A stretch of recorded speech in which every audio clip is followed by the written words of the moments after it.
One single mother employee said, "I just wanted to be with my daughter this Christmas," unaware that the CEO was in love with her. He did something that changed their lives forever. Secrets came to light, and love transformed everything in unexpected ways. A story that will warm your heart. Subscribe to the channel, give it a thumbs up, and comment on where you are watching from. But the December rain hammered against the reinforced glass of the 42nd floor, creating a hypnotic rhythm that echoed through the empty hallway of Tech Innovations, Inc.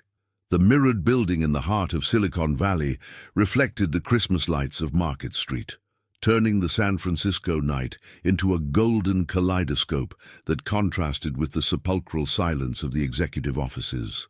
Sarah Johnson pushed the cleaning cart down the marble corridor, her worn sneakers making a dull sound against the floor that cost more than her annual salary. At 34, she had perfected the art of being invisible, a ghost moving among the powerful without ever truly being seen. Her calloused hands held her cell phone with the same delicacy she held her dreams, afraid they would shatter at the slightest misstep. "Mom, when are you coming home? Santa is going to come and you won't be here." Emily's voice echoed through the speakerphone, laden with that peculiar urgency of an 8-year-old when every minute feels like an eternity. Sarah leaned against the wall, looking out the panoramic window, where the city stretched like a sea of possibilities that never seemed to reach her. "Sweetheart, Mommy needs to finish her work. You know, December is the busiest month, right? Everyone wants everything to shine for the holidays." "But Aunt Lisa said her dad always came home for Christmas," Emily insisted, and Sarah felt her chest tighten.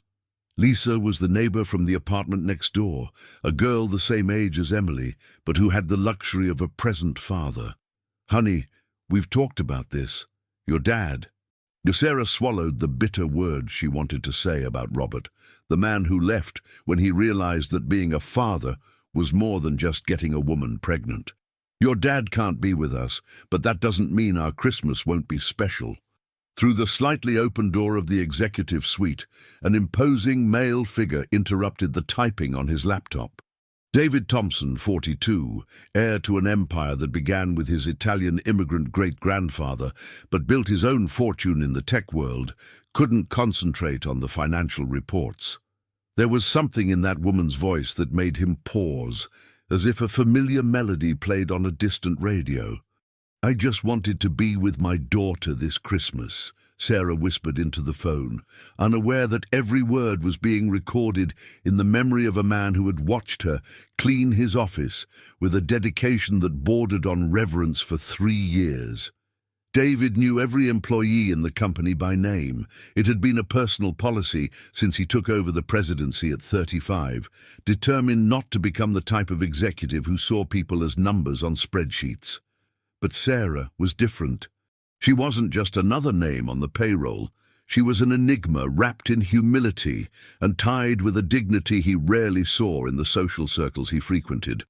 Sarah Johnson, employee number 2847, hired in May 2021, cleaning department, night shift.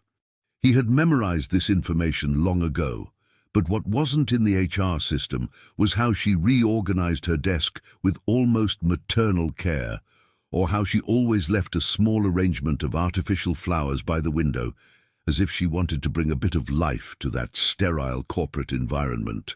"Emily, my princess, Mommy promises she will be home in time to put the stars on the tree. Do you remember our tradition? We always put the last decoration together," Sarah continued on the phone, and her voice carried a tenderness that made David question if anyone had ever spoken to him that way. The CEO slowly closed the laptop, as if the sound could betray his presence. He wasn't deliberately eavesdropping on the conversation, or at least that was what he tried to convince himself. The truth was that in recent months, he had developed the habit of working late, always on the nights he knew Sarah was cleaning the executive floor. Mary Vasquez, his ex-wife, used to say he was a workaholic. "David, you love this company more than our family," she had shouted during one of their last arguments before the divorce. Maybe she was right back then. Tech Innovations had been his escape from an arranged marriage between families of the elite in San Francisco, a union that seemed perfect on paper, but was as cold as the marble of the halls where they celebrated their public appearances. "Okay, Mommy, but do you really promise? Promise it won't be like my birthday?" Emily's voice brought a concerning maturity for a child, and Sarah felt tears burning in her eyes. "I promise, my love." "Mommy never breaks important promises, remember? Now go brush your teeth, because Aunt Mary should be arriving soon to stay with you." David heard the sound of the phone being hung up and the heavy sigh that followed. He recognized that sound. It was the same sigh he himself let out when responsibilities weighed more than his shoulders could bear. There was something universally human in that moment of vulnerability that made him forget the social differences that separated them. Sarah resumed her work, wiping the damp cloth over the oak furniture in the conference room with precise and methodical movements. Each gesture revealed a professional who turned cleaning into art, who found dignity in honest work, even when the world insisted on treating her as invisible. The sound of Louboutin heels echoing down the hallway brought David back to reality. Sarah Smith, his executive assistant, approached carrying a folder with documents that needed his signature before the Christmas break. "Dr. David, sorry to interrupt, but the merger contracts with the American holding company need to be reviewed today," Sarah said, but noticed that her boss seemed distant, staring intently at the slightly open door. "Sarah," David began, with a curiosity that surprised even himself, "do you know Sarah Johnson, the cleaning staff who works on this floor?" "Of course, Doctor. Sarah Johnson, exemplary employee, never had any incidents." "Why the question?" David hesitated. How could he explain that he had been observing that woman for months without fully understanding why?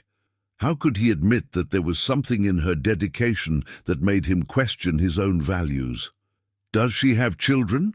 he asked, trying to sound casual. "One daughter, I believe. Emily, 8 years old. Sarah is a single mother for a few years now," Sarah replied efficiently, as someone who knew the personal lives of all the employees. "What's your interest, Doctor?" "Professional curiosity," David lied. "I'm thinking of implementing benefits for employees with children." At that moment, Sarah appeared at the door of the executive office, cart in hand, and her eyes met David's for the first time directly. For a brief second, the world seemed to pause. She had honey-colored eyes, tired yet determined, that told stories of struggle without asking for compassion. "Good evening, Dr. Thompson. Sorry to interrupt. Can I clean your office, or would you prefer I come back later?" Sarah asked, with a politeness that came from the heart, not from protocol. "Of course, Sarah. Make yourself at home. I was just about to leave," David replied. And for the first time in 3 years, he said her name aloud. The name rolled off his tongue like a word in a foreign language he was learning to pronounce. As Sarah organized the cleaning supplies, David discreetly observed her movements. There was something almost ritualistic in the way she worked, as if each object cleaned was a small act of resistance against the invisibility the world imposed on her. The rain continued to beat against the windows, and New York pulsed below like a giant heart, unaware of the silent encounter happening on the 42nd floor. 2 completely different worlds had touched for an instant, and although neither knew it yet, this would be the first page of a story that would change both of their lives forever. May arrived in New York, carrying the characteristic scent of autumn, a mix of damp earth, eucalyptus, and the smoke from exhausts rising from the streets. For Sarah, May meant the beginning of another cycle. Emily would turn 9 in June, which implied extra expenses that she had already started calculating mentally while waiting for the crowded bus on Market Street. The 2-room apartment in Brooklyn she shared with her daughter cost $1,800, more than half of what she earned as cleaning staff. The rest was divided between food, transportation, the public school that required expensive materials, and the meager savings she tried to maintain for emergencies. Emily had asked for a birthday party, like her friends, and Sarah knew that meant at least $500 she didn't have. "Sarah, you seem worried today," commented Aunt Mary, her co-worker and the closest thing to a best friend she had. Aunt Mary Ferreira, 52 years old, had raised 3 children, visited her 2 granddaughters on Sundays, and possessed a wisdom that came from having faced similar battles. They were in the locker room of Tech Innovations Inc., changing from civilian clothes into the navy blue uniforms that identified them as part of the support staff, a corporate euphemism for invisible employees. The locker room smelled of disinfectant and postponed dreams, with cold metal benches and lockers that creaked like the joints of those who worked on their feet all night.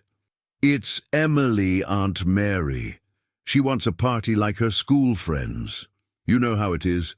Kids don't understand that we can't give them everything they ask for." Sarah sighed, adjusting the uniform that always felt a bit too loose, as if it were made for a version of herself that had never existed.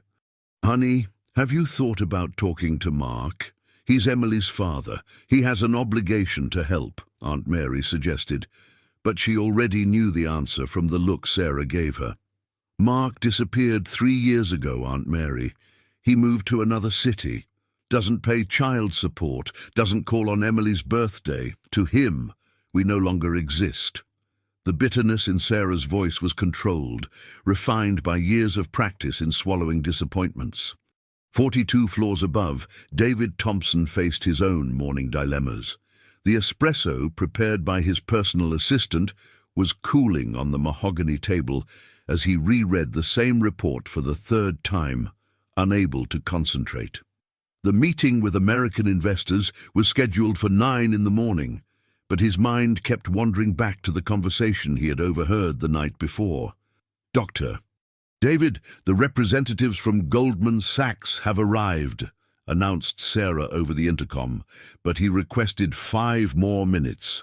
5 minutes to understand why that woman's voice had been echoing in his head, like a song he couldn't stop humming. David had grown up in a world where problems were solved with money and influence. When Alessandra wanted something, a phone call to the personal shopper was all it took. When his mother, Donna Elena Thompson, needed anything, she just had to tap into the family network that included politicians, businessmen, and even judges.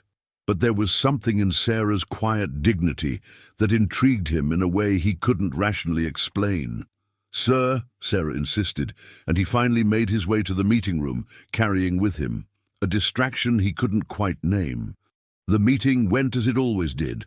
Growth charts, profit projections, discussions about expansion into international markets. Tech Innovations Inc. had become a leader in developing business management applications, and the numbers impressed even David, who had inherited from his father the ability to turn ideas into empires. "Mr. Thompson, we're impressed with the Q1 results." "The growth rate is exceptional for the Brazilian market," commented James Sullivan, an executive from Goldman Sachs who looked like he had stepped straight out of a Wall Street movie. "Thank you, James. We believe that Brazil still has enormous untapped potential in the corporate technology sector," David replied automatically, but his mind was elsewhere. He was thinking about how to explain to Emily why he couldn't have the party she wanted. After the meeting, David did something unprecedented. He went down to the 15th floor, where the Human Resources Department was located. Carla Mendez, the HR director, nearly spilled her coffee when she saw the CEO entering her office unannounced. "Mr. Thompson, what a surprise! Is something wrong?" Carla asked nervously. In 5 years working at the company, she could count on one hand the times she had spoken directly with the president. "Carla, I would like to review our employee benefits, specifically for those with children," David said, sitting in the chair across from her desk as if it were the most natural thing in the world. "Of course, sir. We have a health insurance plan that includes dependents, childcare vouchers for employees up to the coordination level, and..." Carla began to list, but David interrupted her. And for the contracted employees? Cleaning, security, maintenance? The question caught Carla off guard. Well, sir, they have the basic benefits required by law. Basic health insurance, transportation vouchers, meal vouchers, but nothing specific for family matters. I want you to prepare a proposal expanding the benefits. Include educational assistance for the children of all employees, regardless of their position. And I want an interest-free loan program for family emergencies, David said, surprising himself with the clarity of the idea. Sir, this would represent a significant increase in operational costs. The shareholders may question. Carla tried to reason but was interrupted again. Leave the shareholders to me. I want the proposal ready in 2 weeks. Meanwhile, in the basement, Sarah began another night of work. The ritual was always the same, starting with the restrooms on the ground floor, moving up floor by floor, finishing in the executive offices around 2 in the morning. Each floor had its own personality. The lower floors smelled of anxiety and stale coffee, the intermediate ones had the aroma of controlled ambition, and the executive floors exuded power and solitude in equal parts. At 11:30 at night, when she reached the 42nd floor, Sarah noticed that the presidential office still had its lights on. This was unusual. David usually left around 9:10 at the latest. She hesitated for a moment, then gently knocked on the ajar door. Mr. Thompson, may I come in, or would you prefer I come back later? David looked up from the documents he was reviewing and felt an inexplicable flutter in his chest. Of course, Sarah. Please come in. She entered with the cleaning cart, but something in the atmosphere felt different. There was a portable espresso machine on the side table, still steaming. Sorry for the mess. I just ordered a coffee and got lost in the documents, David said, noticing her curious gaze at the machine. Don't worry, sir. Coffee at this hour isn't very good for sleeping, is it? Sarah commented with a shy smile, starting to organize the cleaning materials. Do you drink coffee, Sarah? David asked impulsively. The question caught her off guard. Yes, sir. Those who work at night live on coffee, she replied, trying to maintain a professional tone despite the strangeness of the situation. Would you like one? It's a special blend they brought from the Milan office. Sarah stopped what she was doing and looked at him with an expression that mixed surprise and caution. Sir, I appreciate it, but it wouldn't be appropriate. I'm working. Of course, you're right. I'm sorry, David said, but he couldn't hide the disappointment in his voice. Sarah finished cleaning in silence, but something had changed in the air. For the first time in 3 years, someone in that building had treated her like a person, not a function. And for the first time in a long time, David had offered something without expecting anything in return. Just as she was about to leave, David spoke again. Sarah, your daughter. Emily, right? How is she? Sarah froze at the door. How did he know Emily's name? She's fine. Thank you for asking. She's a good girl. I'm sure she is. The daughter of a warrior mom can only be special. The words hung in the air like particles of golden dust in the light of the lamp. Sarah left that office carrying something heavier than the cleaning cart. She carried the seed of a hope she didn't know if she had the courage to nurture. June arrived in New York with that dry cold that made people walk faster through the streets, huddled in winter coats. For Sarah, June meant Emily's birthday and also the company's summer party at Tech Innovations, Inc., an event she always watched from afar, through the windows, while tidying up the rooms after hours. Mom, the teacher said that all the big companies have summer parties. Do you think there will be hot cider at your company?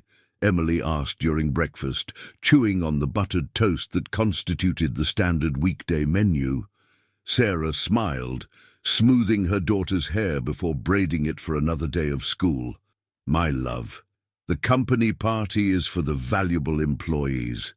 Mom only works there at night, remember, when everyone has already gone home. But you are valuable. You keep everything clean for them to work the next day.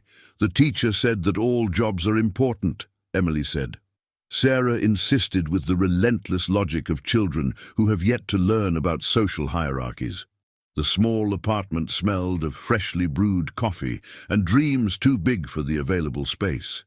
The kitchen table served as a dining area, Emily's study space, and an improvised office where Sarah organized the bills at the end of the month.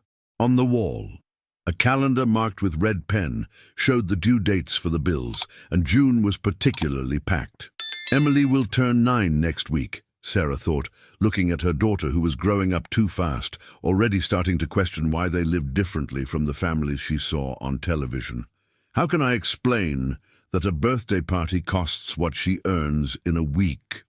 On the 42nd floor of Tech Innovations, Inc., David reviewed the preparations for the company's summer party that would take place on the building's terrace. His assistant, Sarah, read the list of suppliers while he signed checks, but his mind was elsewhere. Mr. Thompson, the catering company, confirmed the menu: hot cider, mulled wine, corn on the cob, gourmet popcorn, and a full buffet of typical foods. The decoration will be handled by Party and Art, the same company that did the year-end event, Sarah reported, with the efficiency of someone who had organized corporate events for years. And the music? David asked. But he was thinking about whether Sarah would be working that night. We hired a local band and a DJ for after the folk performance. Oh, and we confirmed the square dance with the volunteer employees. We have 12 couples signed up. David stopped signing documents. Square dance? Yes, sir. It was the marketing team's idea. They thought it would be a fun way to integrate the departments. A crazy idea began to form in David's mind. Sarah, I want you to do something for me. Extend the invitation to the party to all employees of the company, everyone. Cleaning, security, maintenance, contractors, everyone. Sarah paused, pen in the air. Sir, all employees? That would completely change the logistics of the event. We're talking about over 300 people. Exactly. A real summer party, not a corporate charade. I want it to be an event for the entire Tech Innovations family. That afternoon, Sarah was in the locker room changing clothes when Aunt Mary came running in, holding a paper and her eyes shining with excitement. Sarah, you won't believe this. Look at this. Aunt Mary waved the paper like it was a winning lottery ticket. What is it, Aunt Mary? You look like you've seen a ghost. Better than a ghost, my dear. It's an invitation, an official invitation to the company's summer party for all employees. Look here, it says, Tech Innovations, Inc. is pleased to invite all employees and their families to the traditional summer party. Sarah took the paper with trembling hands. It was real, an invitation on letterhead, with the company's elegant logo and her identification. Sarah Johnson, Cleaning Department. This can't be right, Sarah murmured. It must be a mistake. No mistake. Carla from HR confirmed it. The president himself decided that this year would be different. A party for the entire company family. Aunt Mary was beaming. Are you taking Emily? The question hit Sarah like a punch in the stomach. Of course, Emily would be thrilled at the possibility of seeing the big building where Mum works. But what if it was a prank? What if they got there and were treated like intruders? And what if... Aunt Mary, I don't have appropriate clothes for a party like that. Emily doesn't either. Nonsense. It's a summer party, Sarah. Plaid shirt, flowing skirt, braids. We can improvise. The important thing is to participate. The following Saturday, the terrace of Tech Innovations was transformed. Colourful flags fluttered in the cold June wind.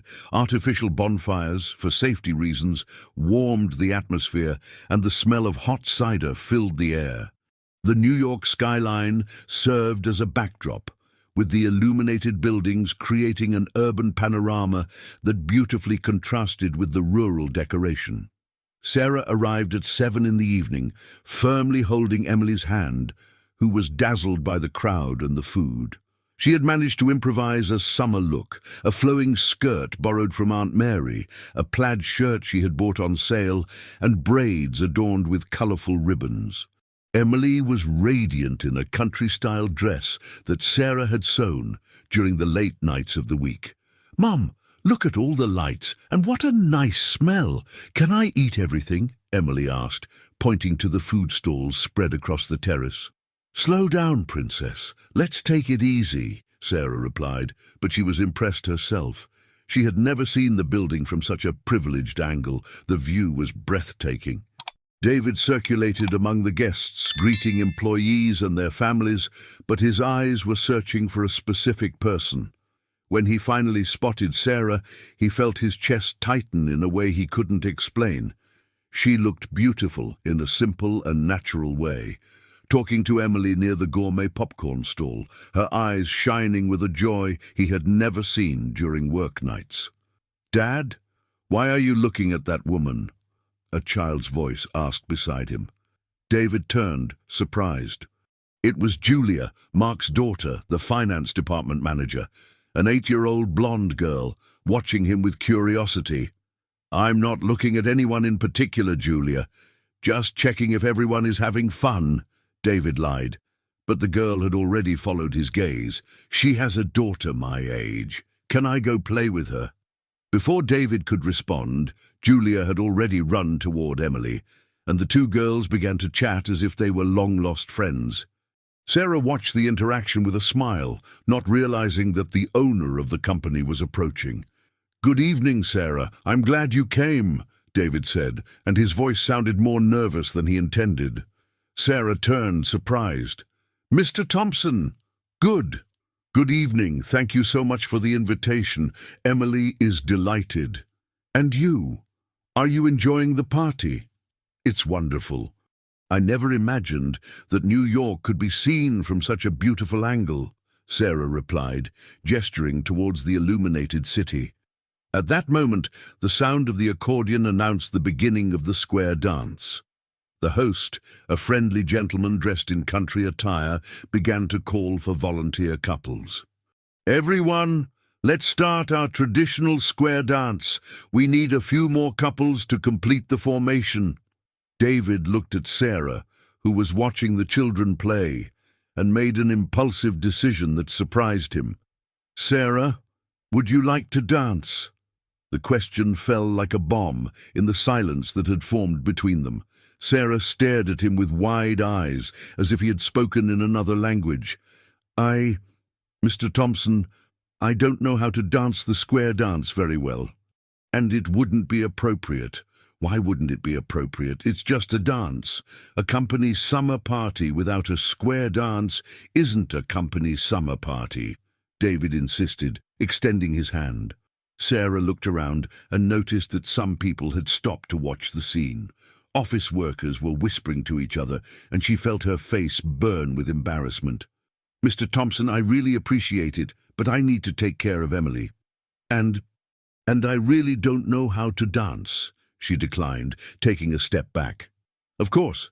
I'm sorry," David said, but the embarrassment was visible on his face.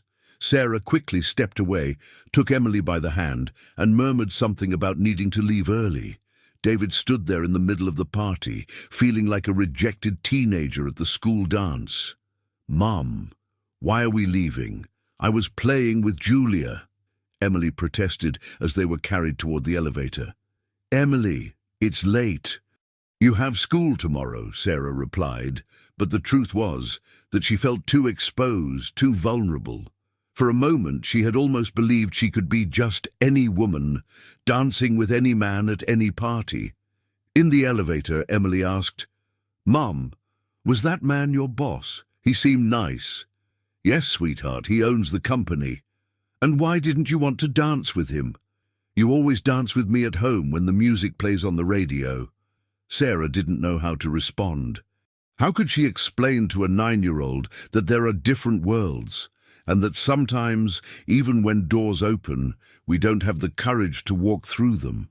That night, David stayed at the party until the end, but he couldn't shake the look of panic in Sarah's eyes when he invited her to dance.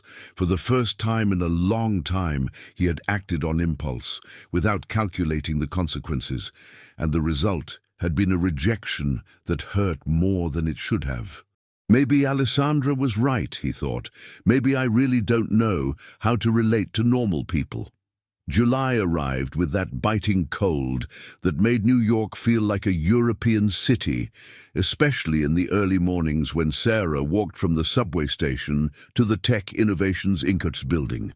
The cold air burned her lungs, and people hurried along the sidewalks, wrapped in dark coats that made them look like shadows fleeing from the streetlights. Emily had started complaining about toothaches, especially on the right side of her mouth. Sarah noticed that her daughter was only chewing on one side and sometimes grimaced during meals, but she tried to convince herself that it was just her baby teeth wanting to fall out naturally. "Mom, my tooth hurts a lot," Emily said one Monday morning, placing her hand on her right cheek with a pained expression that Sarah could no longer ignore. "Let me see, Princess," Sarah asked, and when Emily opened her mouth, she saw that the upper teeth were clearly misaligned, with the canine growing crooked and pushing against the other teeth. It was an obvious case for orthodontic treatment. That afternoon, after dropping Emily off at school, Sarah went to the community health center to try to get a dental appointment. The line was immense, winding along the sidewalk like a lazy snake made of tired people. After 3 hours of waiting, she finally managed to be seen. "Miss Sarah, your daughter's case really needs orthodontic treatment. In the public system, the waiting list is at least 2 years, explained the dentist.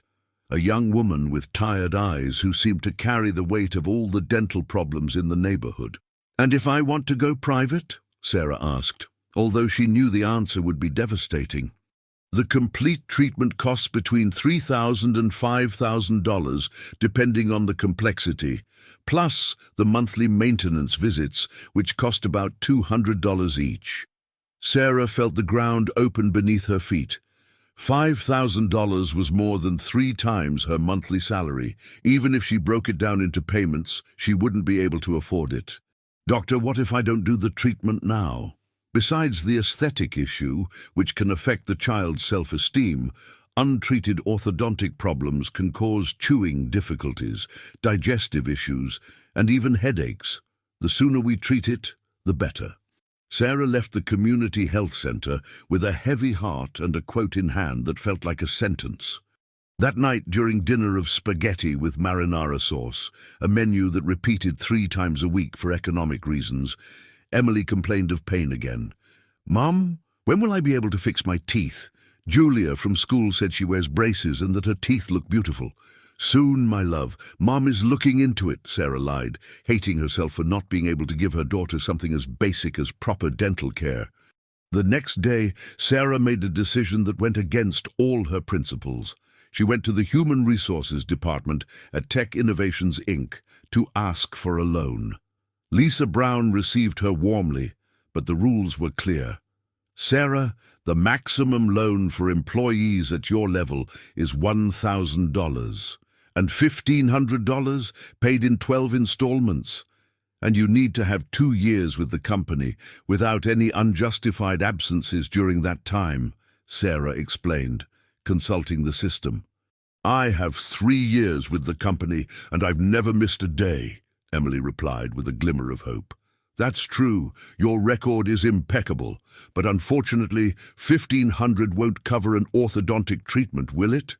Emily shook her head, feeling tears burning her eyes.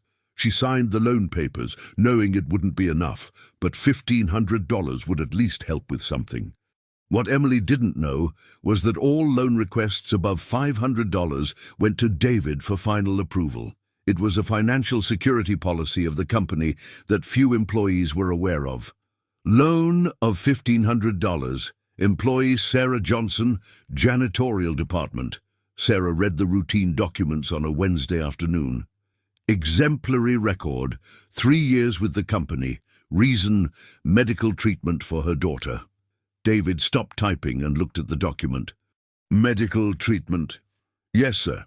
It's specified here, orthodontics for a minor dependent." David fell silent for a long moment, remembering the conversation he had overheard months ago when Emily was on the phone talking about wanting to be with her daughter for Christmas. He also recalled Sophia's shy smile at the company summer party and how Emily had declined the invitation to dance with a look of panic in her eyes. Sarah approved the loan, and I want you to research the average costs of pediatric orthodontic treatment in New York. Sir, just do what I'm asking. An hour later, Sarah returned with the information. Mr. Thompson, complete orthodontic treatment for children ranges from $3,000 to $7,000, depending on the clinic and the complexity of the case. David did some mental calculations. Emily earned about $1,800 a month. Even with the loan, it would be impossible for her to afford her daughter's treatment. That same afternoon, David made a decision that even surprised Carla from HR. I want to create a medical assistance program for employees' children, he announced during an impromptu meeting. Cases involving treatments not covered by the basic insurance.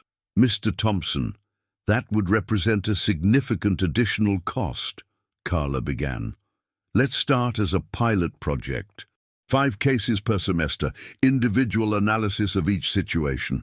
I want the first case approved by the end of this week. And what would the first case be? Emily's daughter from the janitorial department. Complete orthodontic treatment. Carla nearly spilled her coffee. Sir, may I ask what motivated this specific decision? David hesitated. How could he explain that there was something about that woman's dignity that made him want to be a better person? How could he admit that he thought about her every day, not out of physical attraction, but from a deep admiration he couldn't name? She's an exemplary employee of 3 years. She deserves our consideration, he replied, trying to sound professional. The following Friday, Emily was in the locker room getting ready for another night of work when Carla appeared with a sealed envelope. Emily, I need to talk to you in private. Aunt Mary discreetly stepped away, and Emily felt her stomach tighten. Had they discovered some mistake in her work? Were they going to fire her? Emily, I have some news. The company has created a pilot medical assistance program for employees' children. You've been selected as the first case, Carla said, handing her the envelope. I don't understand, Emily murmured, opening the envelope with trembling hands. The company will fully cover the orthodontic treatment for Sophia. Private clinic, qualified professional, everything included. You just need to choose the orthodontist and schedule the appointment. Emily read the document 3 times before the words made sense. It was real. A medical assistance program that would completely cover her daughter's treatment. But why? How was I chosen? She asked, suspicious. In her experience, things that seemed too good to be true usually had some catch. Your exemplary employee record. 3 years without absences, always punctual, several compliments from the users of the floors you clean. The company recognizes dedicated employees, Carla explained, almost verbatim what David had instructed. That night, Emily went up to the 42nd floor with a racing heart. When she entered the CEO's office to clean, David was still there, as if he had been waiting for her. Mr. Thompson, she began, her voice trembling. I wanted to thank you for the medical assistance program.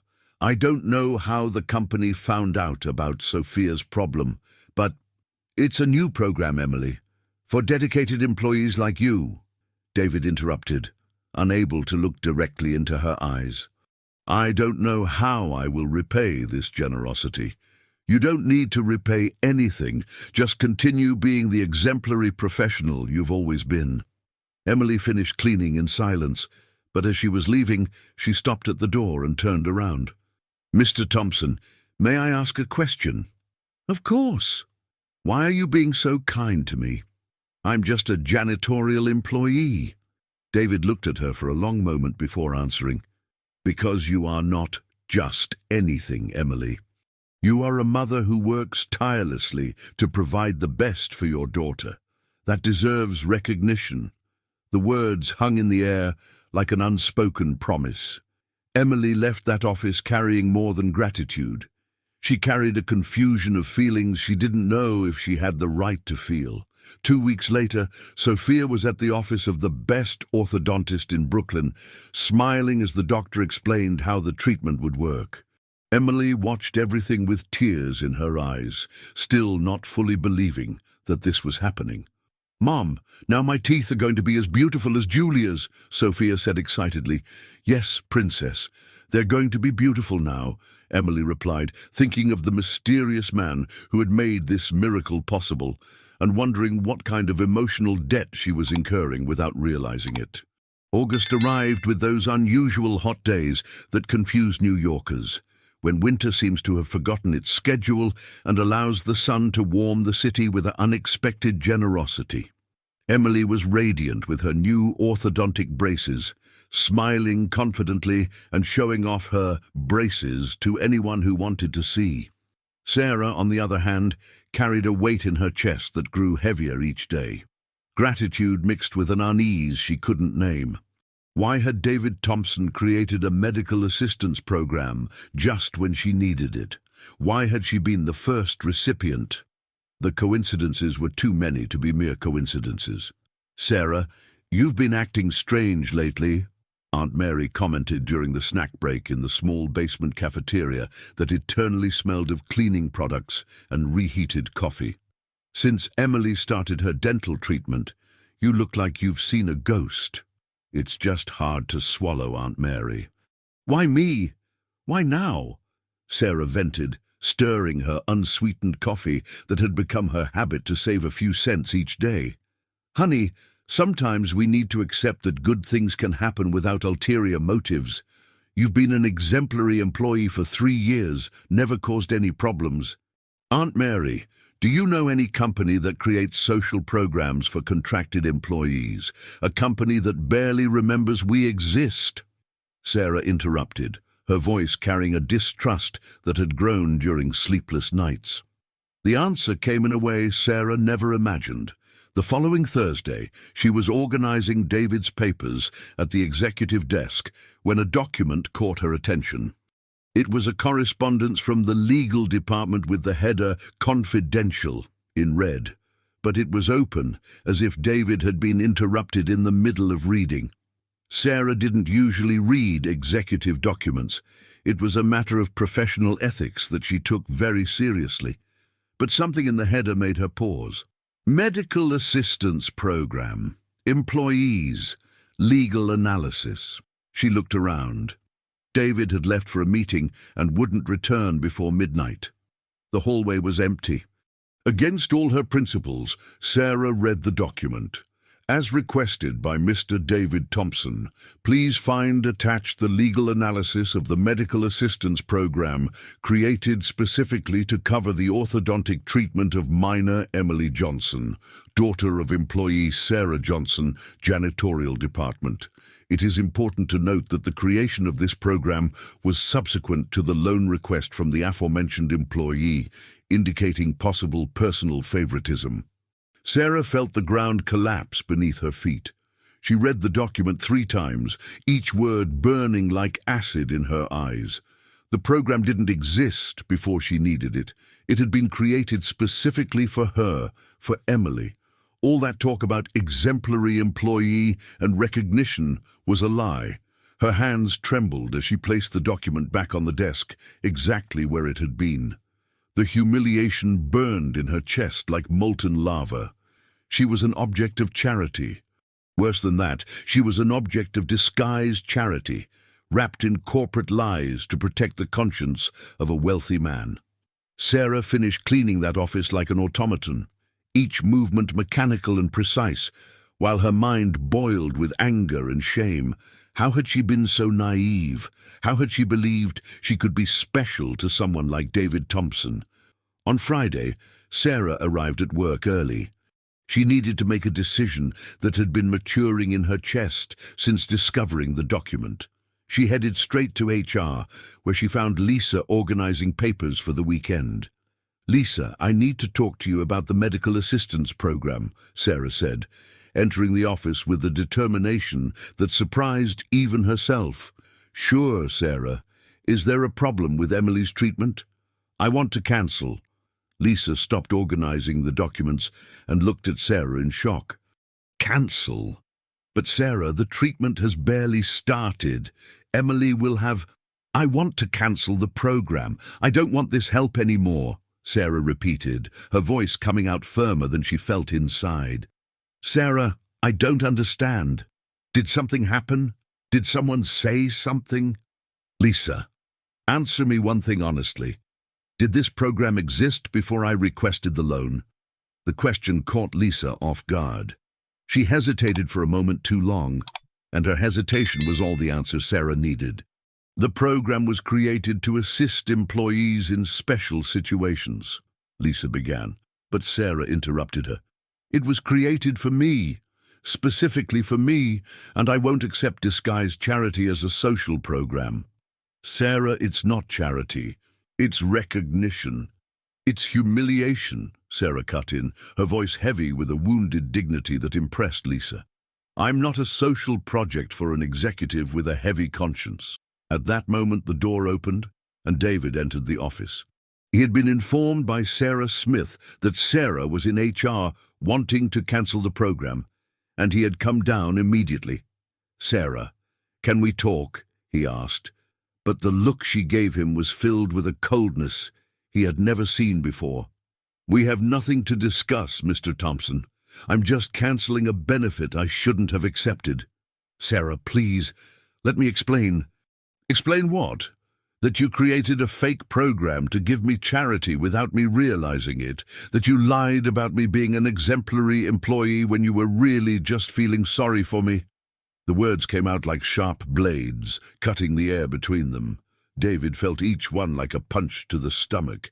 It's not like that, Sarah. You really are an exemplary employee. The program is a lie, Mr. Thompson, and I won't accept lies, no matter how well-intentioned they may be. Sarah turned to Lisa. I want you to cancel everything. Today, I will pay for what has already been spent, even if I have to pay it off over 2 years. Sarah, be reasonable. You can't afford orthodontic treatment, David tried to argue, but immediately realized he had said the wrong thing. Exactly, Mr. Thompson, I can't afford it, and that's why I shouldn't be receiving it. People like me shouldn't dream of things that cannot be paid for, Sarah replied, her voice heavy with a bitterness that made David step back. It's not about having or not having the means. It's about justice, about recognizing people's worth, about rich guilt, Mr. Thompson, about an executive wanting to feel good by helping the poor employee. The silence that followed was as heavy as lead. Lisa watched the scene, unsure how to intervene, while David and Sarah faced each other like two gladiators in an invisible arena. You're being unfair, David finally said. Unfair? Sarah laughed, but there was no humor in her laughter. Unfair is lying to someone who trusts you. Unfair is making someone feel special when they are really just an object of charity. You are special, Sarah. I'm a janitorial employee, Mr. Thompson, nothing more than that, and it was good to be reminded of it. Sarah headed for the door, but before leaving she turned one last time. Lisa, I want everything cancelled by Monday, and Mr. Thompson, thank you for reminding me of my place. She left the office, leaving a piercing silence behind. David stood there, feeling like a boy who had broken his most precious toy without understanding how. That night, Sarah told Emily that the treatment would be interrupted due to technical issues. The girl cried, not understanding why something so good had to end so quickly. But, Mum, I liked my braces. They were going to make my teeth pretty, Emily sobbed in her mother's lap.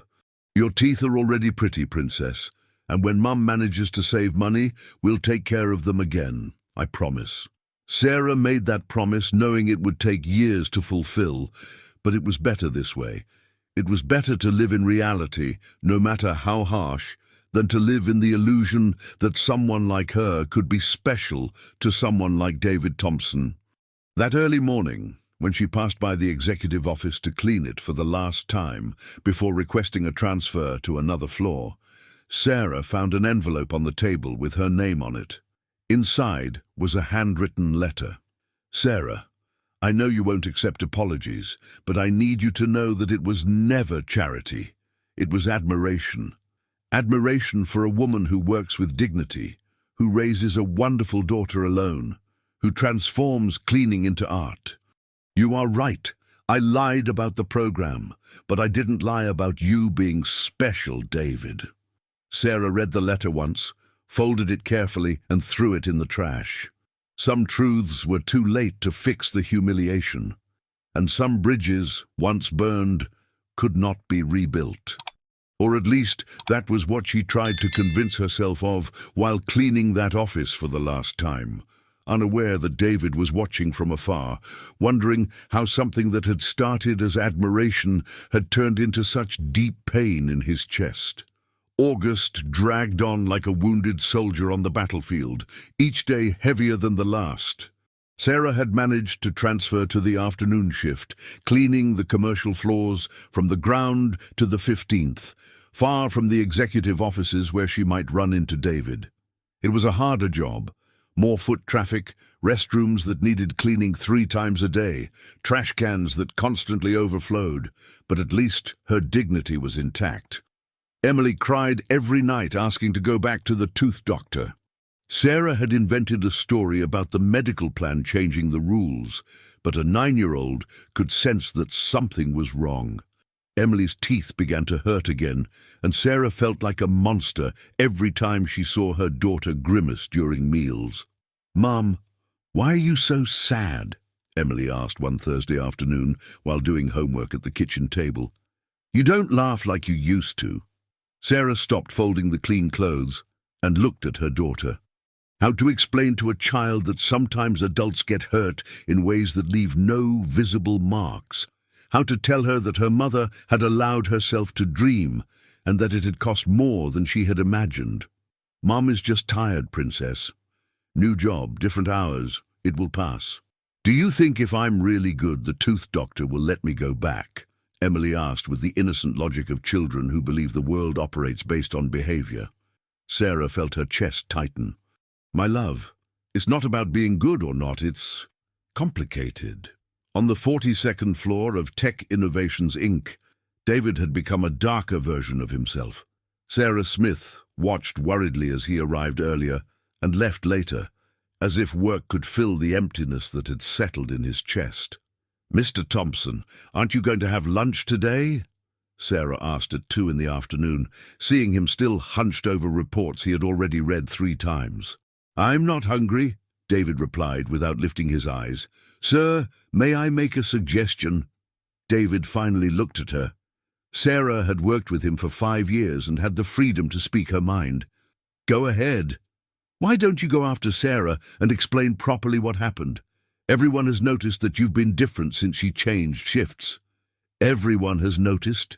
"Sir, in 5 years working here, I've never seen you care so much about an employee. And honestly, from what I've observed, she cared about you too." David leaned back in his chair. "She made it very clear what she thinks of me, Sarah. And she's right. I acted in a paternalistic and humiliating way. Or you acted like someone who cares and didn't know how to express it properly." Sarah's words echoed in David's head for the rest of the afternoon. Maybe she was right. Maybe he could try to talk to Sarah again, explain his motivations better. But how to approach someone who had made it clear she didn't want to see him anymore?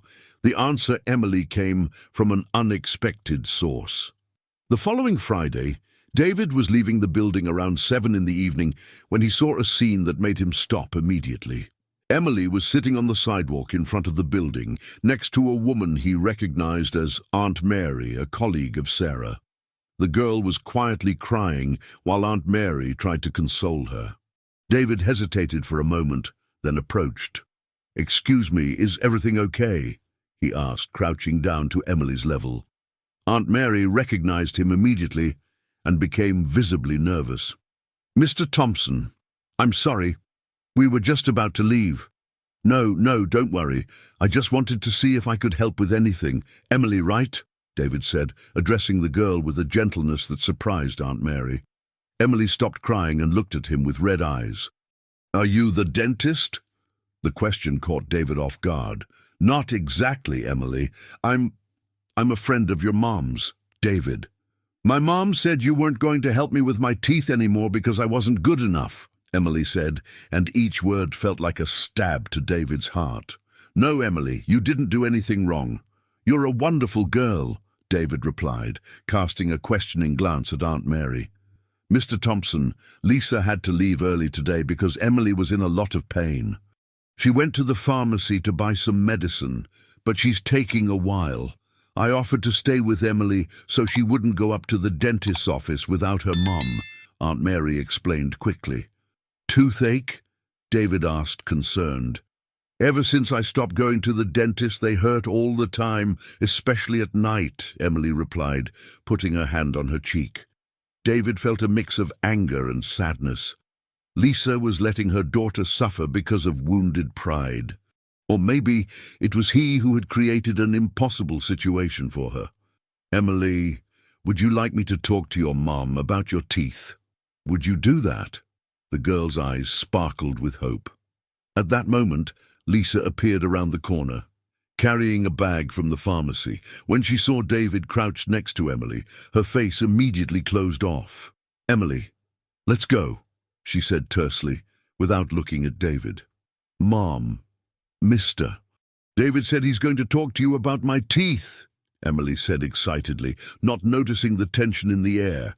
Emily, I've already said the tooth issue is resolved. Let's go home, Lisa replied, reaching out her hand to her daughter. Lisa, can we talk for a minute? David asked, standing up. We have nothing to talk about. Your daughter is in pain. That's more important than our pride. The words hit Lisa like a punch. She looked at Emily, who was watching the adults' interaction with the keen intuition of children who sense when something important is happening. Aunt Mary, can you take Emily to the station? I'll catch up with you, Lisa finally said. Of course, dear. Come on, Emily, let's go buy a lollipop at the candy stand, Aunt Mary said, extending her hand to the girl. Mom, do you promise you'll talk properly with Mr. David? Promise you won't fight? Emily asked, with a seriousness that didn't match her 9 years. I promise, Princess. Emily walked away with Aunt Mary, looking back several times, as if to ensure the adults wouldn't disappear. Lisa and David stood on the sidewalk, the movement of Market Street flowing around them like a river that didn't touch them. The night was beginning to fall, and the lights from the offices created a golden mosaic on the glass of the buildings. She's in pain every night, Lisa finally said, her voice heavy with fatigue. Lisa, why won't you accept that I pay for the treatment? No fake programs, no lies, just because I can and she needs it. Because I'm not your charity, David. It was the first time she called him by his name, and the sound was like music to his ears. What if it weren't charity? What if it were something else? Lisa stared at him. What else? David took a deep breath. It was now or never. What if it were because for the last 3 years you've become the part of my day that I look forward to the most? What if it were because when you clean my office, it becomes more than clean? It comes to life. What if it were because your daughter smiles like you, and that reminds me that there are still good things in the world? The words poured out all at once, like water from a dam that finally finds a crack. Lisa was silent for a long moment. David, you don't know me. You don't know my life, my problems, where I come from. Then let me know. Why? Why me? You could have any woman you want. Because you're the only one who makes me want to be a better person. Because you work with a dignity I've never seen in anyone.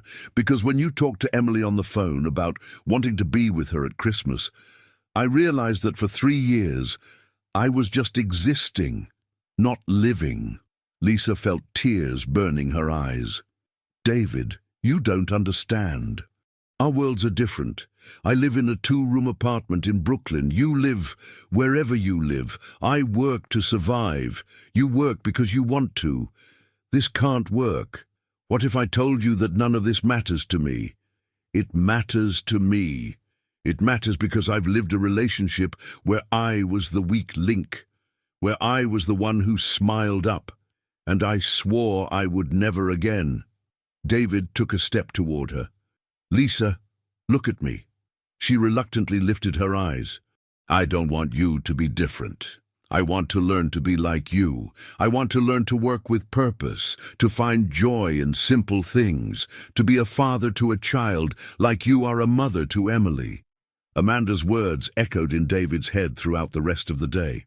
Not because he agreed with her, but because they touched on insecurities he knew also haunted Lisa.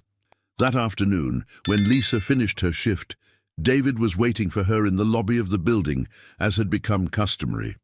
Lisa, do you have a few minutes? I'd like to talk about something. They walked to a nearby cafe, a simple place that served sandwiches and espresso to the employees of the commercial buildings in the area. Lisa ordered a café au lait. David, a double espresso. Lisa, I need to tell you about a conversation I had today, David began, and she noticed the tension in his voice. About us. About the rumors that are circulating about us. Lisa felt her stomach tighten. What kind of rumors? David recounted Amanda's visit, omitting the cruelest details, but Lisa was smart enough to read between the lines. She's right, Lisa finally said, stirring the sugar into her coffee with more force than necessary. No, she's not. David, look around us. Lisa gestured discreetly to the cafe where they were. Here we look like a normal couple, but in your world, at your events, with your friends, I would always be the cleaning lady who won over the boss. And so, to hell with the others. It doesn't work that way. You know it doesn't work that way. Lisa sighed. David, I don't want to be your rebellion project against society. I don't want to be the woman you use to prove some point about social classes. That's not it. Isn't it? Then answer me this. Would you take me to your best friend's daughter's wedding, to the charity dinner at the hospital where your mom is a patron, to the New Year's Eve party of your social circle? David hesitated, and his hesitation was all the answer Lisa needed. I don't blame you, Lisa continued, with a sadness that broke his heart. I probably wouldn't know which fork to use for the appetizer. I'd speak slang without realizing it, and I'd wear the wrong outfit. But the problem isn't that I don't know these things. The problem is that you're afraid I won't know. Lisa, David, this friendship of ours is becoming something that could hurt us both, and especially Emily. She's already getting attached to you, creating expectations. What if I leave the company? What if I sell my share and start something new, smaller, away from this world? The question caught Lisa completely off guard. You would do that? I would. Lisa studied his face, looking for signs that he was just being dramatic, but his eyes were serious, determined. David, you can't give up everything for a woman you've known for just a few weeks. It's not for a woman. It's for a life that makes sense. At that moment, Lisa's phone rang. It was Emily, crying on the other end. Mum, can you come home? I fell off my bike and my arm hurts a lot. Lisa stood up immediately. Emily, calm down, sweetheart. Mommy is on her way. Are you at Aunt Mary's house? I am. She said she would take me to the hospital if you take too long. You don't need to, Princess. I'm coming. Lisa hung up and looked at David. I have to go. Emily got hurt. I'll drive you. It's faster. Lisa hesitated for a second, then nodded. Thank you.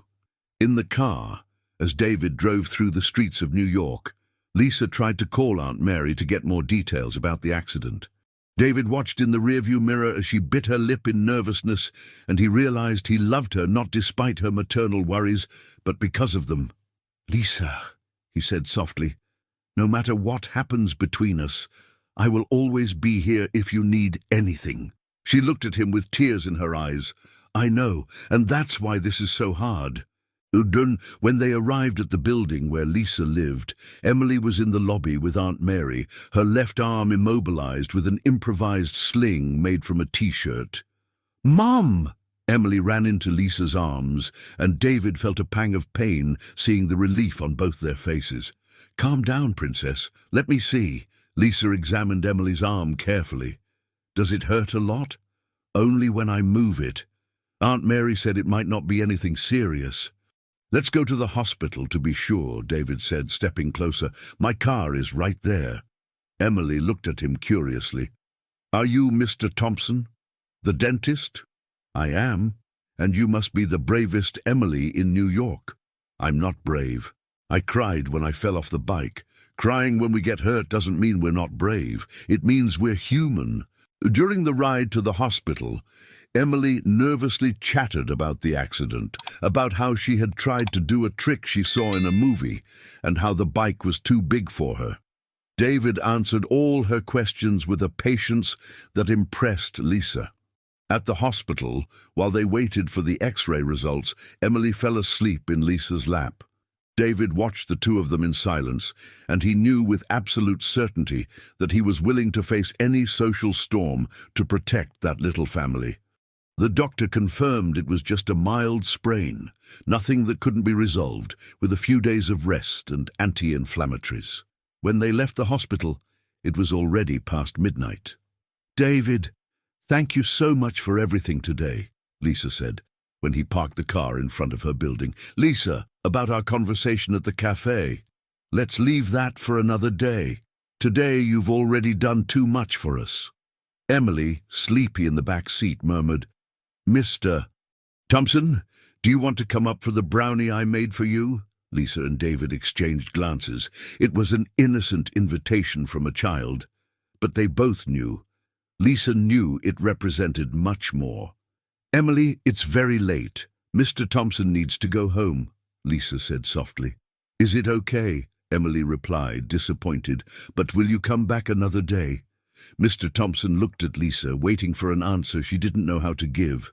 We'll see, Princess, Lisa finally answered. We'll see. As Mr. Thompson drove back to his apartment in Manhattan, he thought about Amanda's words regarding reputation and Lisa's doubts about belonging. Perhaps they were both right about the obstacles they would face. But one thing he knew for sure. For the first time in years, he felt useful in a way that had nothing to do with money or power, and that was worth any storm that might come. October brought with it that persistent heat that made New York sweat during the day and sigh with relief on the still cool nights. For Lisa, October meant extra bills. Emily needed school supplies for the last quarter, and the old air conditioning in the apartment had broken down, turning the afternoons into real ovens that tested the patience of both mother and daughter. Emily was recovering well from her bike fall, using her injured arm as an excuse to gain extra pampering from her mom and special attention from her teachers at school. But her questions about Mr. Thompson were becoming more frequent and more direct each day.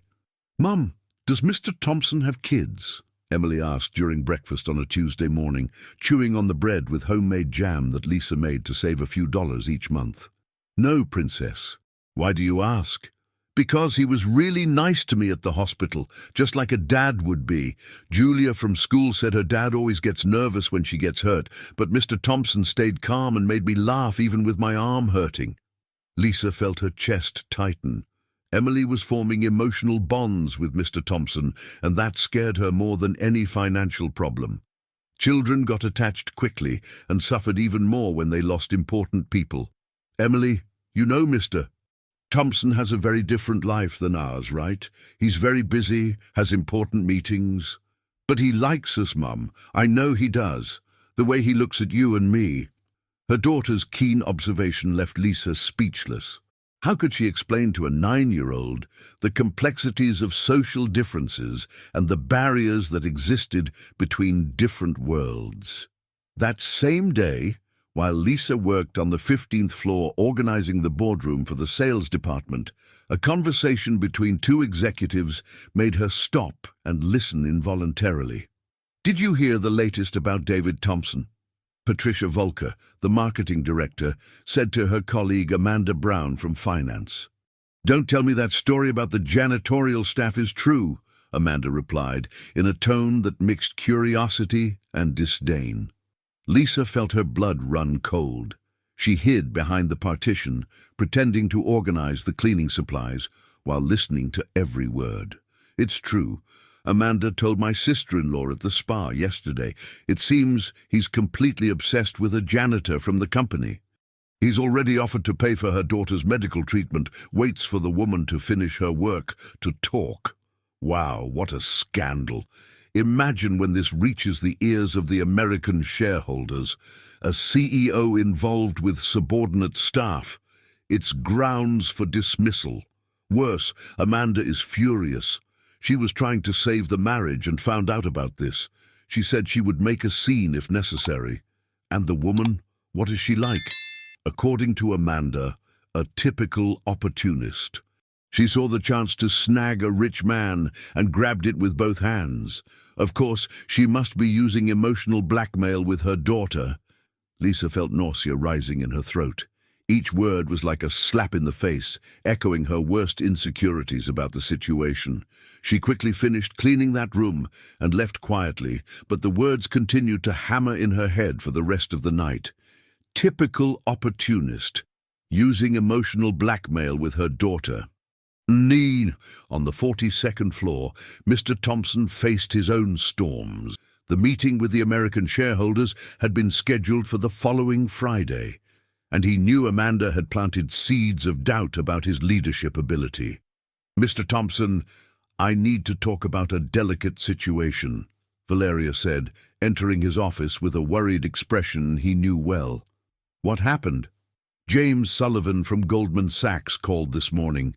He received some information about your personal life, and he's questioning whether this could affect the company's image." Mr. Thompson closed his eyes.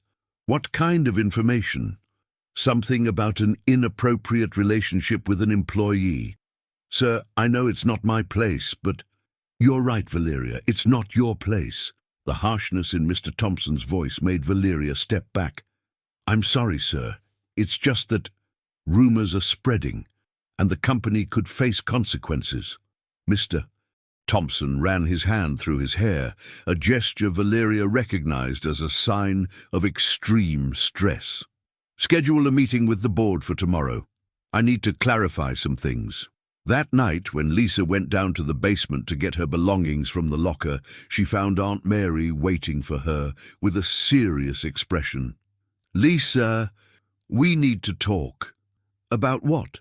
"About the comments going around the company about you and Mr. Thompson." Lisa sat on the cold metal bench, feeling her legs weaken. "What kind of comments?" "Malicious gossip, dear.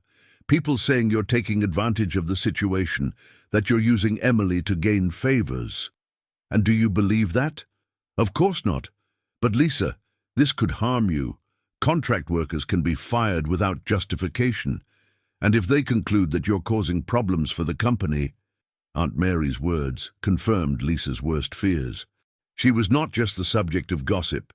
She was becoming a corporate problem that could cost her job. In the morning, next, Lisa made a decision that had been brewing since the conversation she overheard by chance. She headed to HR and asked to speak with Lisa Brown. "Lisa, great to see you. How is Emily?" "Good, thank you." "Lisa, I came here to resign." The bombshell dropped in the silence of the office. Lisa stared at her as if she had spoken in Mandarin. "Resignation? Lisa, did something happen? Did someone bother you?" "I can't work here anymore." "But why? Your work is impeccable. We've never had complaints." "It's personal." Lisa studied Lisa's face and seemed to understand. "Does this have to do with the rumors?" "You know about the rumors." "Lisa, I'm the HR director. My job is to know when something might affect the work environment. And yes, I've heard some comments." "Then you understand why I need to leave." "Lisa, look at me." Lisa leaned over the desk. "Don't let gossipers dictate your life. If there's something between you and Mr. Thompson, that's your problem, not the company's." "Lisa, there is nothing between us. We are friends. But people don't see it that way. And I can't afford to lose this job because of misunderstandings." "And what if you lose it because of a hasty decision?" "Lisa, My daughter is 9 years old. She needs stability, not a mum who becomes office gossip. I've already found another job." It was a lie. Lisa hadn't found another job, but she knew she needed to leave Tech Innovations Inc. before the situation became unsustainable. "Lisa, does Mr. Thompson know about your decision?" "No, and he doesn't need to know now. I just want to serve my notice in peace." That afternoon, David was in a meeting with the board of directors, facing direct questions about his personal life and his ability to lead the company. "David, you understand our concern," said Mark, the majority shareholder after the Thompson family. "The company's image is crucial for our international business." "Mark, my personal life does not interfere with my professional capacity."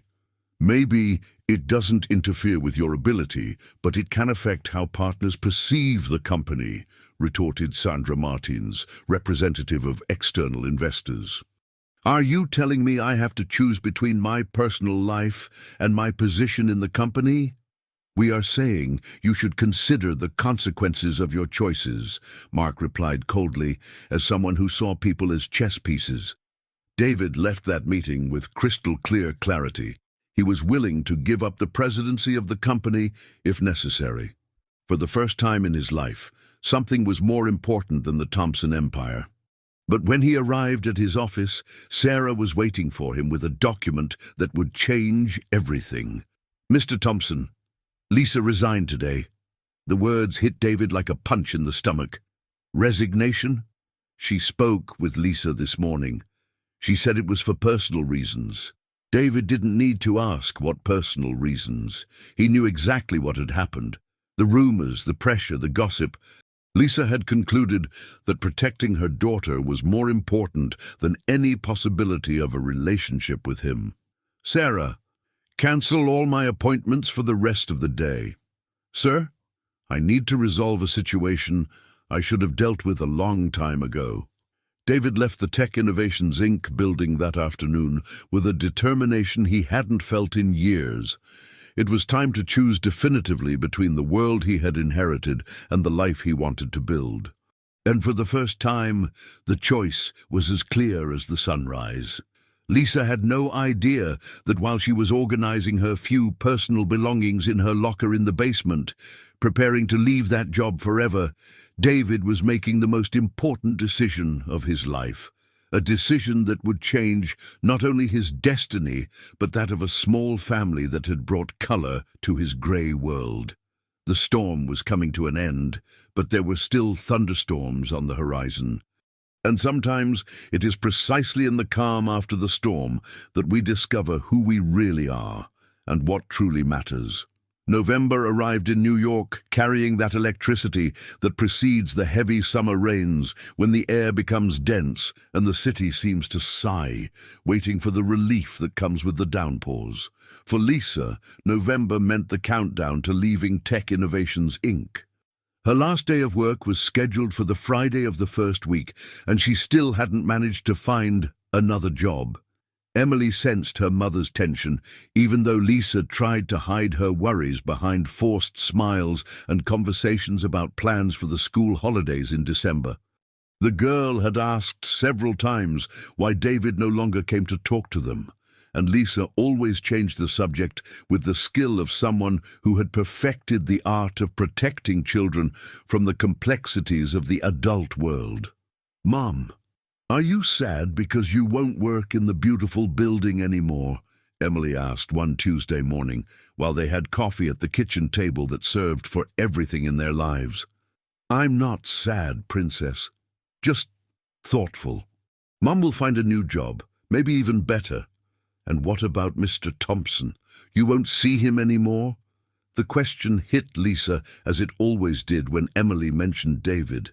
How to explain to a child that sometimes adults need to distance themselves from the very people they care about the most? "My love, Mr. Thompson has his life, and we have ours. He was very kind to us, but now each one goes their own way. But I like him, Mum, and he likes us too. I see that in his eyes." Lisa stroked her daughter's hair, trying to swallow the lump in her throat. "Sometimes liking is not enough, Emily. Sometimes people belong to different worlds. On the 42nd floor of Tech Innovations, Inc., David faced the most decisive week of his business career. The meeting with the American investors was scheduled for Thursday, and he knew that his position as CEO, he depended on the decisions he would make in the coming days. Sarah entered his office with a stack of documents and a worried expression that had become constant in recent weeks. "Mr. Thompson, the partnership contracts with Goldman Sachs are ready for review, and—" she hesitated. "James Sullivan wants a private conversation with you before the official meeting." "About business or my personal life?" "I believe it's about both, sir." David nodded, but his mind was elsewhere. In the last 3 days, he had made a series of decisions that would surprise everyone who knew him. He had consulted lawyers about the possibility of selling his majority stake in the company. He had researched smaller companies where he could restart without the burden of the Thompson name. And he had drafted a letter that he had kept in his drawer for 2 days, lacking the courage to deliver it. "Sarah, I need you to find out where Lisa is working now, discreetly." "Sir, she is still serving her notice period. It ends on Friday."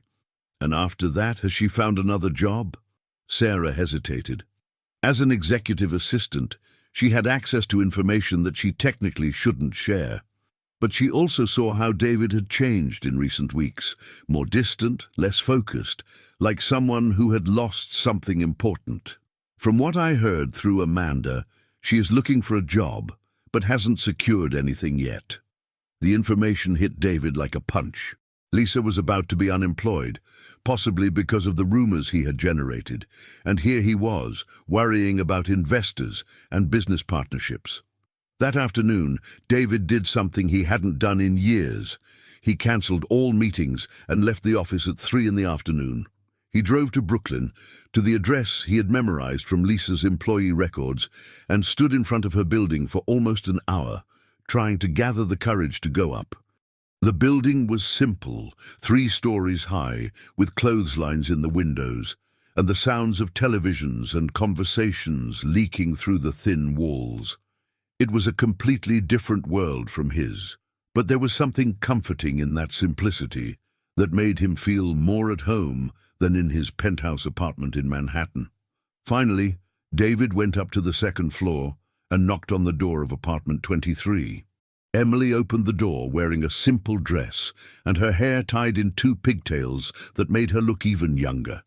"Mr. Thompson!" she shouted, and before he could say anything, she threw herself into his arms. "I knew you would come to visit us." The girl's hug was like a slap of reality. David realized how much he had missed that purity, that childlike ability to show affection without calculating consequences. "Emily, it's great to see you." "How's your arm?" "It's totally better now. Do you want to see?" she said, moving her arm in all directions to prove she was healed. Lisa appeared in the kitchen doorway, drying her hands on a towel, and when she saw David there in her small living room holding her daughter, it felt like 2 impossible worlds had collided. "David, what are you doing here?" "We need to talk, Lisa." Emily looked from one adult to the other, sensing the tension in the air with the sharp intuition of children. "Can I show Mr. Thompson my room, Mom? I finished the drawing I was making for him." "Emily, Mr. Thompson is busy." "Actually, I would love to see your drawing, Emily," David interrupted, looking directly into Lisa's eyes. "If your mom allows." Emily's room was tiny, but every inch was creatively utilized. There were drawings taped to the walls, books organized on a makeshift shelf made of bricks and boards, and a twin bed covered with a patchwork quilt that looked handmade. "This is the drawing I made for you," Emily said, showing a sheet of paper where she had drawn 3 figures, a woman with long hair, a little girl, and a tall man in a suit. "It's us 3. You, me, and my mum." The drawing was simple, made with colored pencils, but there was something touching in the way Emily had represented the 3 of them together, holding hands, with smiles too big for the drawn faces. "It's beautiful, Emily. Can I keep it?" "Of course. I made it especially for you." My mom said, "You have a very busy life, but I think everyone needs a family, right?" The girl's words hit David with a force that caught him off guard. "You're right, Emily. Everyone needs a family." When they returned to the living room, Lisa had prepared coffee and was clearly nervous, arranging and rearranging objects that were already in their proper places. "Emily, why don't you go watch TV in your room? I need to talk to Mr. Thompson about adult matters." "Oh, boring things." "Not always are adult matters boring, Princess. Sometimes they are very important," David said, crouching down to her level. "But they are things you will understand when you are older." Emily kissed David on the cheek and then her mum before running to her room. Lisa served the coffee in 2 mismatched cups and sat on the small sofa, keeping a safe distance from David. "Lisa, I heard you resigned. I thought it was for the best." "Because of the rumors?" Lisa sighed. "David, you know we had no choice. The situation was becoming unsustainable for everyone involved. What if I told you I'm ready to leave the company?" The question dropped like a bomb in the silence of the apartment. Lisa stared at him as if he had spoken in another language. "Leave the company? David, are you serious?" "Completely serious. In the last few days, I've talked to lawyers about selling my majority stake. I already have interested buyers." "But why would you do that?" David leaned forward, looking directly into her eyes. "Because in the last 3 years, the only time I truly lived when I was talking to you. Because when Emily hugged me a little while ago, I felt something I've never felt in any business meeting. I discovered that business success means nothing if you don't have someone special to share it with." Lisa shook her head. "David, you can't give up everything for my sake. I couldn't live with that guilt. It wouldn't be for your sake, it would be for my own, for a life that makes sense. What if it doesn't work out between us? What if we find out we're too different after all? What if it does work out? What if we discover that we are exactly what each other needs?" Lisa fell silent, struggling between the heart that wanted to believe and the mind that warned her of all the risks. "Lisa, can I tell you something? Ever since you left the night shift, I've been staying late at the office hoping to see you. Ever since I found out you resigned, I can't concentrate on anything.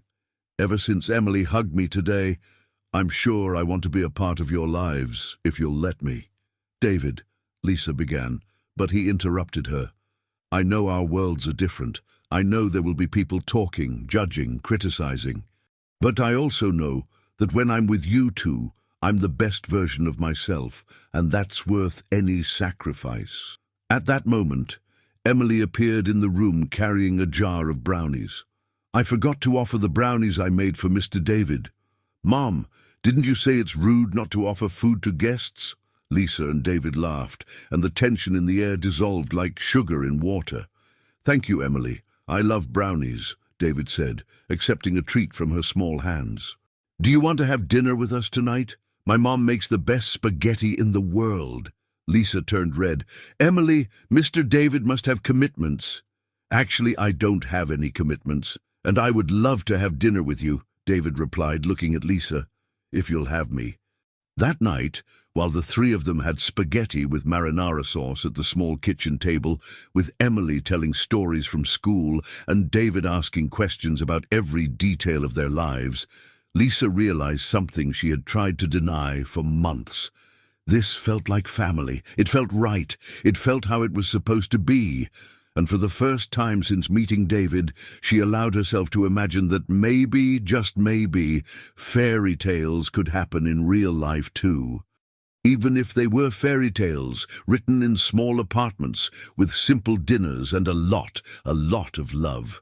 When David left that night, taking with him Emily's drawing and the promise that he would return the next day to continue the conversation, Lisa knew her life was about to change forever, and for the first time in a long time, she wasn't afraid of the change.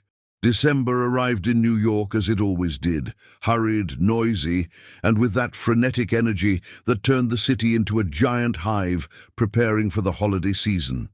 The streets were filled with twinkling lights, street vendors offered Christmas decorations on every corner, and the air carried promises of renewal that made even the most cynical believe in miracles.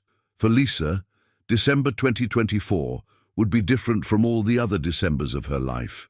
For the first time since Emily was born, she wasn't just worried about survival, she was allowing herself to dream of possibilities.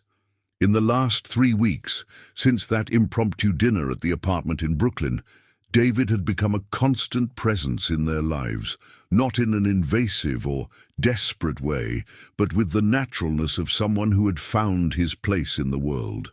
He would pick Emily up from school on Wednesday afternoons when Lisa had a doctor's appointment. He took them out to dinner at simple neighborhood restaurants on Saturdays, and on Sundays he stayed home with them, watching cartoons with Emily and helping Lisa with household chores. "Mom, can David make brownies?" Emily asked one Sunday morning, December 22nd, while the three of them prepared treats for the Christmas Eve dinner the next day. "I don't know, Princess." "Why don't you ask him?" Lisa replied, smiling as she watched David trying to peel potatoes with the concentration of someone who had never done it before. "David, can you make brownies?" Emily asked directly, as only children know how to do. "I've never tried, Emily, but if you teach me, I'll learn," he replied, putting down the half-peeled potato and moving closer to the stove where Lisa was stirring a pot of dulce de leche. "It's easy. You put condensed milk, butter, cocoa powder and stir until it's just right. My mom makes the best brownies in the world." "Your mom does many things better than anyone else in the world," David said, looking at Lisa in that way that made her blush even after weeks. The small apartment smelled of cinnamon, cloves, and happiness. Lisa had gotten a job at a hospital cleaning company. The salary was similar to that of Tech Innovations, Inc. But the environment was completely different. No gossip, no complicated hierarchies, no judging looks. It was just honest work that allowed her to support her daughter with dignity. David, for his part, had surprised everyone, including himself, with the speed of his decisions. In 3 weeks, he sold 60% of his share in Tech Innovations, Inc. to a group of international investors, keeping only a minority stake that ensured him enough income to live comfortably without needing to work 12 hours a day. "And now, what are you going to do with your life?" Lisa had asked a few days earlier, when he told her about the sale of the company. "I'm going to discover what it's like to be happy without being successful by the standards I've always known," he replied. "I'm going to learn to make brownies, to help Emily with her homework, to watch movies on the couch Sunday afternoons. I'm going to learn to live." The answer made Lisa understand.